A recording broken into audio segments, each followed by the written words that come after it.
The False Freedoms and Narratives of the San Jacinto Monument.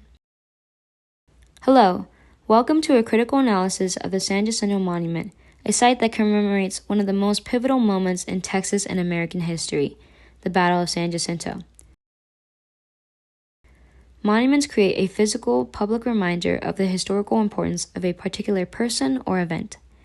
As they convey these public histories, with their large sizes and grand appearance, they are meant to be honored and remembered with high regard, as these histories have directly shaped how we live today, as well as our collective cultural identity.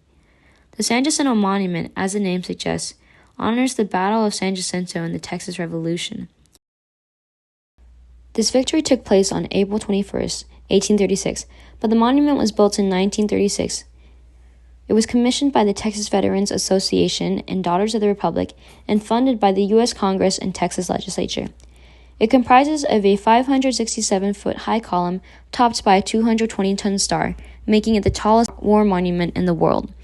It stands as a testament to the heroism of the greatest victory in Texas history, as it's this battle where the state won the Texas Revolution and solidified their freedom and independence from Mexico. Today, this event plays a profound role in shaping the cultural identity of Texas, and with that, the monument captures this along with it.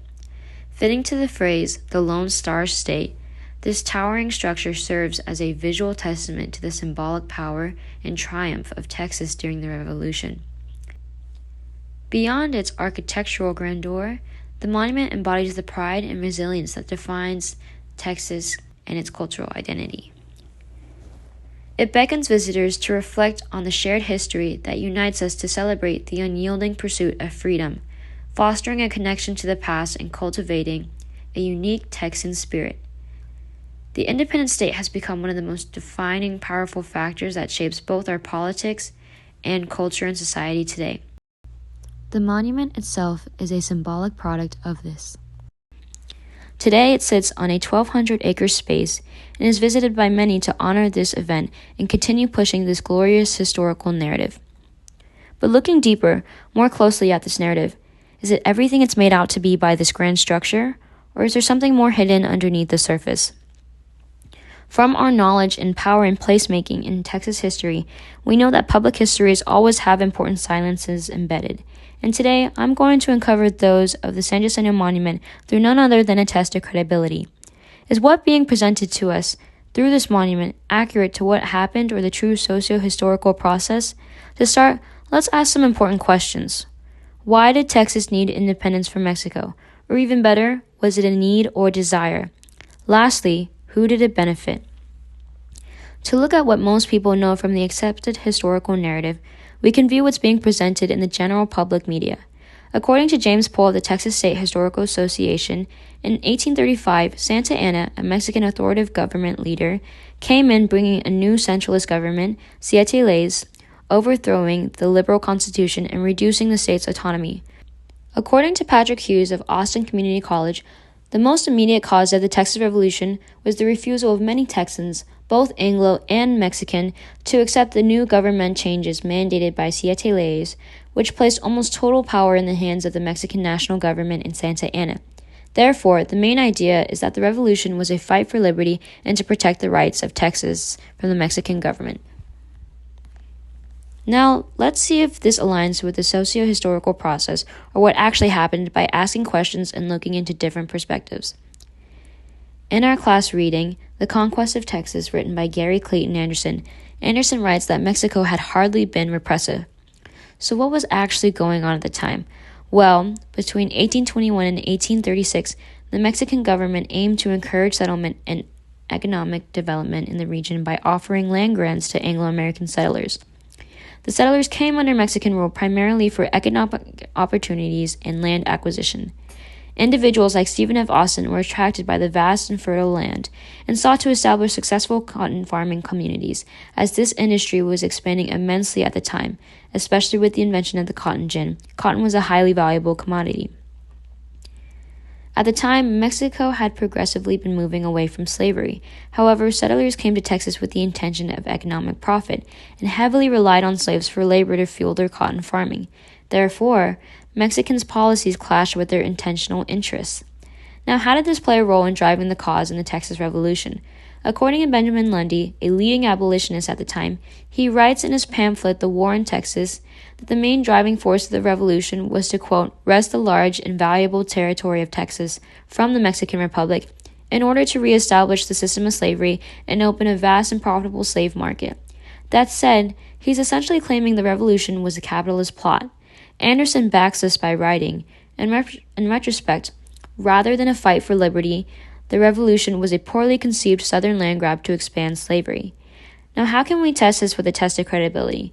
Well, let's look at post-revolution Texas. Cotton farming, reliant on slave labor, became the cornerstone of the Texas economy. Anderson writes that the population of Texas became 1/3 slaves, which became one of the most valuable assets in the state.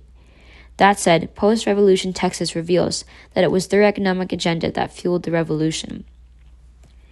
Essentially, Anglo-Americans moved in, took the land from Mexico, and implemented their capitalist means for economic success. And so what about liberty? Well, this quest for liberty took a bit of a complex turn. Of course, African Americans were enslaved. However, there were other marginalized groups. Mexicans residing in Texas were left isolated. And then there's the issue of indigenous groups. Even though politically Texas belonged to Anglo-Americans, it wasn't rightfully theirs to take, as the land was inhabited by thousands of indigenous groups who lived there even before Mexico had political claims. The revolution enabled the continued Anglo-American encroachment on their territories, eventually leading to violent and continuous warfare with indigenous groups much after the revolution. As settlers continued to forcibly remove or drive indigenous groups from their land, this led to a genocide, as settlers labeled it as ethnic cleansing, another false concept used to justify themselves, similar to Manifest Destiny, which spirited the military to take the land in the first place. So while the revolution's narrative champions the cause of liberty, it's essential to acknowledge that this liberty only served the interests of Anglo-Americans. This gave them the freedom to violate the rights and rob this of others, whether it be through enslaving African Americans or pushing out indigenous groups.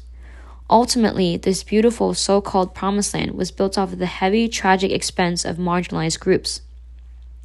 Overall, the reality of Texas's true founding roots stands a stark contrast to the version presented to the public. This shows how power plays an immense role in presenting history. As we know, dominant power creates the truth. Those who reaped the benefits of the economic agenda post-revolution emerged to lay a foundation for an enduring legacy of generations of power and wealth. We still see this take effect and shape society today, as there is a wide discrepancy in power and wealth between the groups marginalized during the revolution and those who were liberated. According to a study by New York Times, white individuals make up 80% of powerful positions, whereas only 20% identify as Black, Hispanic, Asian, or Native American, even though about 40% of Americans identify with one of those groups. That said, groups who were wronged during the revolution were not only robbed of their liberties back then, but we can see that this continues to limit their opportunities today, creating a profound long-term negative consequence. All said, the San Jacinto Monument is a historical production that silences the voices of marginalized groups, all to champion a destructive victory with ethical implications that still take shape today. It manipulates a false narrative to hide that this event was fought to establish systematic injustice through the perpetuation of slavery, and it was a battle for power, economic gain, and control over liberty. This injustice has had a multi-generational impact, creating a legacy of inequality that continues to influence opportunities, access, and power dynamics in today's society. Thus, the San Jacinto Monument, while a symbol of the past, should instead challenge us to critically reflect on the narratives we choose to champion. Our collective future is intertwined with our understanding of the past. Instead of painting a pretty picture that pushes a false narrative, silencing the voices of marginalized groups, by acknowledging the injustices embedded in our historical narratives, we pave the way for a more just and inclusive society, one that recognizes the multifaceted experiences of all of its groups.